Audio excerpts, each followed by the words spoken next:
ಬಂಡೀಪುರದಲ್ಲಿ ರಾತ್ರಿ ವಾಹನ ಸಂಚಾರ ನಿಷೇಧ ತೆರವುಗೊಳಿಸುವ ಪ್ರಯತ್ನಕ್ಕೆ ತೀವ್ರ ವಿರೋಧ ವ್ಯಕ್ತವಾಗ್ತಾ ಇದೆ.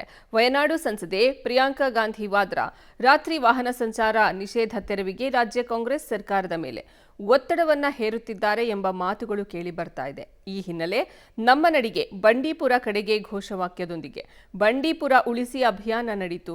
ಗುಂಡ್ಲುಪೇಟೆ ತಾಲೂಕಿನ ಕಗ್ಗಳದ ಹುಂಡಿಯಿಂದ ಮದ್ದೂರು ಚೆಕ್ಪೋಸ್ಟ್ ವರೆಗೆ ನಡೆದಂತಹ ಪಾದಯಾತ್ರೆಯಲ್ಲಿ ಪರಿಸರವಾದಿಗಳು, ವನ್ಯಜೀವಿ ಪ್ರೇಮಿಗಳು, ರೈತರು, ಐಟಿ-ಬಿಟಿ ನೌಕರರು, ನಿವೃತ್ತ ಅರಣ್ಯಾಧಿಕಾರಿಗಳು ಭಾಗಿಯಾಗಿದ್ದರು. ಗುಂಡ್ಲುಪೇಟೆ ಕಾಂಗ್ರೆಸ್ ಶಾಸಕ ಗಣೇಶ್ ಪ್ರಸಾದ್ ಮಾತನಾಡಿ, ಬಂಡೀಪುರದಲ್ಲಿ ರಾತ್ರಿ ವಾಹನ ಸಂಚಾರ ನಿಷೇಧ ತೆರವು ಮಾಡುವ ಯಾವುದೇ ಪ್ರಸ್ತಾಪ ಸರ್ಕಾರದ ಮುಂದೆ ಇಲ್ಲ. ಯಾರೂ ಸಹ ಆತಂಕಕ್ಕೆ ಒಳಗಾಗುವಂತಹ ಅಗತ್ಯ ಇಲ್ಲ ಅನ್ನುವ ಭರವಸೆಯನ್ನ ಕೊಟ್ಟಿದ್ದಾರೆ.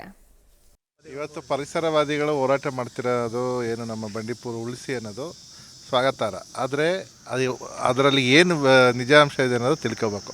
ಇವತ್ತೇನು ಕೇರಳದವರು ನೈಟ್ ಬ್ಯಾನ್ನ ಕಂಪ್ಲೀಟ್ ಬ್ಯಾನ್ ಮಾಡಿ ಲಿಫ್ಟ್ ಮಾಡಿ ನೀವು ವೆಹಿಕಲ್ಸ್ನ ಈಗೇನು ಓಡಾಡ್ತಿದ್ದಾವೆ ಬೆಳಗ್ಗೆ ಹೊತ್ತು ಆ ಥರ ಓಡಾಡಿ ಅಂತ ಅವ್ರೇನು ಓಡಾಡಿಸಿ ಅಂತ ಕೇಳ್ತಿಲ್ಲ.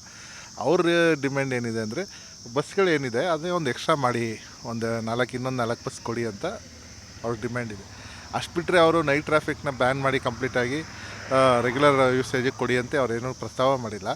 ಏನೊಂದು ಅಫಿಡವಿಟ್ ಬಗ್ಗೆ ಚರ್ಚೆ ನಡೀತಿದೆ ಸುಪ್ರೀಂ ಕೋರ್ಟಲ್ಲಿದೆ ಅಂತ, ಅದರದ್ದು ಆಗಲೇ ಮಿನಿಸ್ಟ್ರು ಸ್ಪಷ್ಟನೆ ಕೊಟ್ಟಿದ್ದಾರೆ.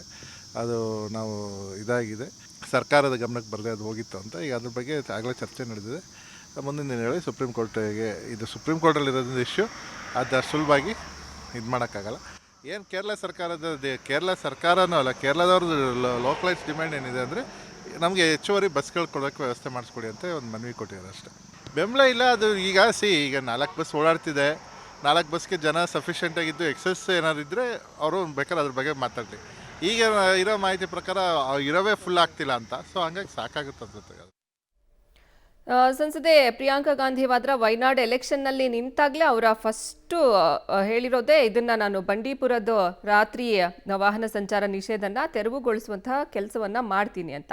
ಹೀಗಾಗಿ ಅವರು ಸಹಜವಾಗಿ ಇಲ್ಲಿ ಒಂದು ಫೋರ್ಸನ್ನು ಮಾಡ್ತಿರ್ತಾರೆ. ಆದರೆ ಪರಿಸರವಾದಿಗಳು, ರೈತರು, ಅಲ್ಲಿನ ಸ್ಥಳೀಯರು ಎಲ್ಲರೂ ಹೇಳ್ತಾ ಇರೋದು ಈ ಬಂಡೀಪುರಕ್ಕೆ ನಿಷೇಧ, ರಾತ್ರಿ ತೆರವು ವಾಹನಗಳ ನಿಷೇಧವನ್ನ ಮಾಡಬಾರ್ದು, ಅದು ಹಾಗೆ ಕಂಟಿನ್ಯೂ ಆಗಬೇಕು ಅನ್ನೋದು ಅವರ ಒಂದು ವಾದ.